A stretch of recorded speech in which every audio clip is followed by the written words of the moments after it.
జగ్గారెడ్డి గారిది, సంగారెడ్డి మాజీ ఎమ్మెల్యే జగ్గారెడ్డి గారిది కూడా ఒక వార్త మనం చూడొచ్చు. హైడ్రాతో కాంగ్రెస్ కు చెడ్డ పేరు, పార్టీ అభ్యర్థి నవీన్ యాదవ్ను ఓడించేందుకే హైడ్రా, అధికారులు ఇల్లు కూలుస్తుండ్రు, ప్రజల కోపంతో పార్టీపై ప్రభావం, TPCC working president Jaggareddy. Jayaprakash Reddy Jaggareddy చేసింది హైడ్రా మీద. హైడ్రా తోటి కాంగ్రెస్ కి 100% చెడ్డ పేరు. అది అందులో పెద్దగా ఇలా జగ్గారెడ్డి గారు వచ్చేసి కొత్తగా విశ్లేషించి చెప్పింది ఏం లేదు. కాంగ్రెస్ పార్టీ ఇంత చెడ్డ పేరు 23 నెలల్లో ఇంత అప్రతిష్ఠిత మూట కట్టుకుందంటే హైడ్రానే మేజర్ అని చెప్పాలి. ఎందుకంటే వాళ్ళు పోడే గరీబోని కూడా ఓట్లనికి పోయారు.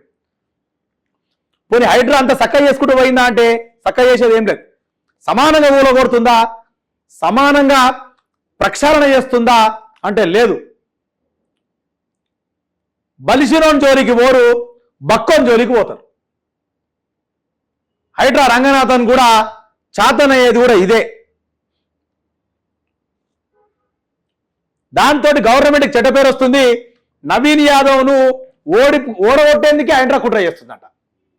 జూబ్లీహిల్స్ లా కాంగ్రెస్ పార్టీ అభ్యర్థి నవీన్ యాదవ్ను ఓడగొట్టేందుకే హైడ్రా చేస్తే, హైడ్రా ఎవరు చేసిర్రు అంటే దీన్ని బట్టే అర్థమవుతుందంటే సీఎం రేవంత్ రెడ్డి నవీన్ యాదవ్ను ఓడగొట్టే ప్రయత్నం చేస్తున్నారా?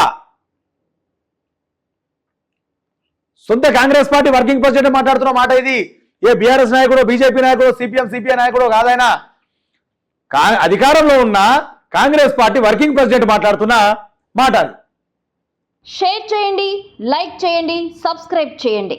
మరిన్ని వీడియోల కోసం బెల్ సింబల్ పై క్లిక్ చేయండి.